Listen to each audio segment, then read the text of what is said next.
Eh bah putain, le coiffeur ça fait du bien. Salut à tous et bienvenue dans cette nouvelle vidéo. J'avoue, ça fait quelques temps là, que je fais moins de vidéos. Du coup pour plusieurs raisons tout simplement. Déjà parce que j'avais moins d'idées de vidéos, j'en ai fait beaucoup pendant un moment. Sur beaucoup de sujets, des vidéos longues. Et là du coup j'avais un peu moins d'idées. Donc déjà si vous avez des idées de vidéos que je pourrais faire tout simplement, n'hésitez pas à mettre en commentaire parce que je commence à avoir moins d'inspiration, moins d'idées. Tout simplement ensuite, le mémoire ça vous êtes au courant. Puis du coup avec le déconfinement, je bouge un petit peu histoire de revoir certaines personnes. Et je suis aussi en train de chercher un nouvel appartement pour l'année prochaine. Et ça aussi, ça prend du temps et c'est un peu galère. Mais du coup, aujourd'hui dans cette vidéo, on va faire quelque chose que j'avais vraiment envie de faire tout simplement. Comme vous pouvez sûrement le voir avec le titre, j'ai enfin acheté un objectif macro. Donc j'avais un nouvel appareil photo, maintenant il était temps de passer à un meilleur objectif. Donc on va tester un peu ça aujourd'hui, donc je vous mettrai des photos aussi que j'ai pu prendre de différentes espèces que je possède. Donc n'hésitez pas à me faire vos retours. Et là pour l'instant, je suis pas encore très doué, je débute tout juste.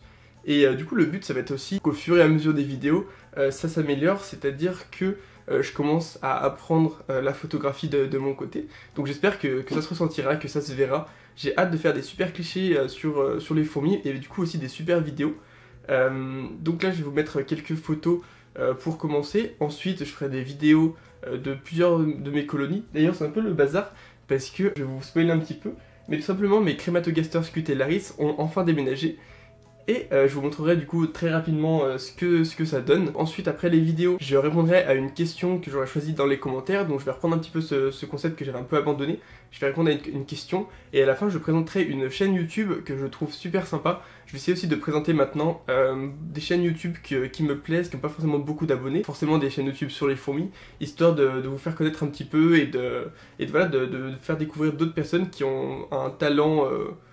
je vois qui ont un talent, qui ont une belle qualité de vidéo, une belle façon de parler et tout, donc je vous présenterai des chaînes YouTube à la fin. On va passer maintenant à la partie un peu plus tranquille de la vidéo, c'est-à-dire que je vais vous montrer de belles images, je l'espère, de deux de mes colonies. Donc pour commencer, les Camponotus cruentatus, une petite vue de l'ensemble, elles ont commencé à bien se développer, c'est-à-dire qu'elles sont maintenant un peu plus d'une vingtaine, 21 il me semble pour être exact, avec encore un ou deux cocons qui va pas tarder à apparaître. Et on va commencer à zoomer un petit peu, donc là c'est encore une petite vue de l'ensemble, et après on passera avec l'objectif macro pour avoir une meilleure qualité de vidéo. Donc il faut encore que je m'entraîne, il faut aussi que j'arrive à trouver où filmer, parce que là j'ai pas beaucoup de place dans mon chez moi, et du coup je peux pas poser de trépied pour bien filmer. Donc j'espère qu'avec l'appartement que j'espère trouver, j'aurai une petite partie pour mettre mes colonies et pouvoir installer des trépieds et faire de belles vidéos, ça serait vraiment top. Donc là on peut voir les belles Camponotus cruentatus avec une couleur vraiment magnifique. C'est super agréable avec l'objectif macro de pouvoir autant voir ce petit monde de près. En plus les couleurs ressortent vraiment très bien. Donc je suis vraiment très heureux de cette acquisition. J'ai hâte de le maîtriser à fond pour vous proposer des vidéos d'une super qualité avec... quelque chose de très stabilisé dès que je pourrai poser mon trépied. En plus, il se trouve qu'à Lyon, souvent il y a la fibre, donc j'ai créé une chaîne Twitch, comme vous le savez, et je pourrais commencer sûrement à faire des streams, du coup plutôt à partir de septembre, quand j'aurai mon nouvel appartement. Espérons que j'en trouve un bien. Je vous tiendrai au courant de toute façon dans les prochaines vidéos, puis si à un moment où vous voyez un décor différent, c'est que j'ai enfin trouvé ce que je cherchais. Donc cette colonie, ça fait maintenant 1 an que je l'ai. Faut savoir qu'elles étaient à peu près 25 avant, puis il y a eu une petite mortalité d'une dizaine d'ouvrières pendant la diapause. Maintenant, elles étaient retombées à 15 et là, elles sont repassées à 21, ce qui est plutôt plaisant. On peut voir aussi du coup des belles grappes d'œufs et un cocon qui est sur le point de naître, donc j'en suis encore très content. C'est vraiment une espèce que je vous conseille si vous voulez voir des belles colorations. Les Camponotus cruentatus, c'est vraiment une espèce que j'adore.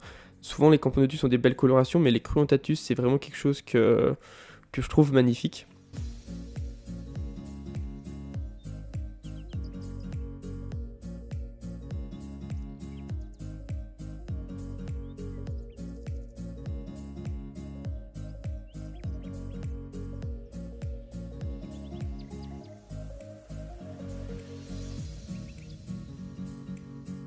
On passe maintenant aux Crématogasters Scutellaris. Donc je vous montre la vue d'ensemble. Il faut savoir qu'elles n'ont pas déménagé dans le nid en lui-même, mais aussi dans l'aire de chasse, parce que je la laisse fermer cette aire de chasse.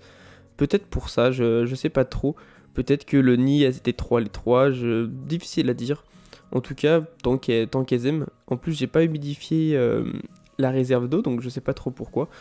Mais voilà un peu une vue d'ensemble, donc là, il faut vraiment que je trouve un anti-évasion, parce que tout simplement, elles continuent de s'échapper dès que je vais les nourrir. Je pourrais pas dire combien elles sont, mais il faut savoir que j'en rattrape 5 ou 6 par jour en moyenne. Donc elles commencent à être assez balèzes niveau évasion. Ça vient vraiment de mon aire de chasse. Faut vite que je me bouge à mettre peut-être de la vaseline, peut-être de je ne sais pas quoi. Je vais voir ce que je mets pour stopper toutes ces évasions. En tout cas, vraiment magnifique. On va aussi les zoomer un petit peu pour voir tout ce beau monde d'un petit peu plus près. Donc c'est vraiment aussi super agréable à les regarder de près parce qu'on voit tout simplement déjà qu'il y a beaucoup de nymphes, beaucoup de larves, beaucoup d'œufs, parce que c'est des crématogasters et que elles se développent très rapidement, surtout à partir de la première année, après la première année, ce qui est maintenant le cas. Donc j'ai souvent une centaine de nymphes. Bon, honnêtement, en tout, j'ai dû avoir une cinquantaine d'évasions, donc c'est sûr que ça a un peu réduit tout ça. Mais je suis en train de m'en occuper, bien sûr. Et du coup, on peut vraiment voir, avec l'objectif macro, la forme en pic de ces crématogasters scutellaris, qui est typique des crématogasters. Et comme vous pouvez le voir, des fois, elles vont le lever. C'est lorsqu'elles se sentent agressées, en fait, elles vont lever le gastre, ce qui est, je trouve, plutôt super sympa à observer.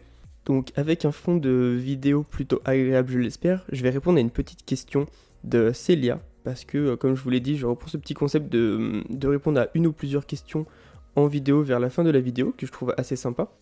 Bonjour, j'aurais une question. Voilà, je viens de commander une gine avec 10-15 ouvrières, puis je l'ai lâchée directement dans un nid colonie débutante, ou dois-je attendre la cinquantaine d'ouvrières avant de leur laisser le nid?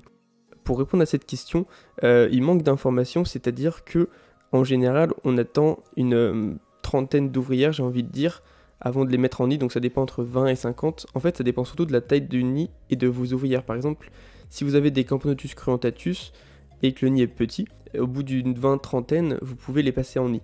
Mais si par exemple vous avez des Phédol pallidula, des crématogasters, vingtaine c'est trop peu, sauf si le nid est vraiment petit.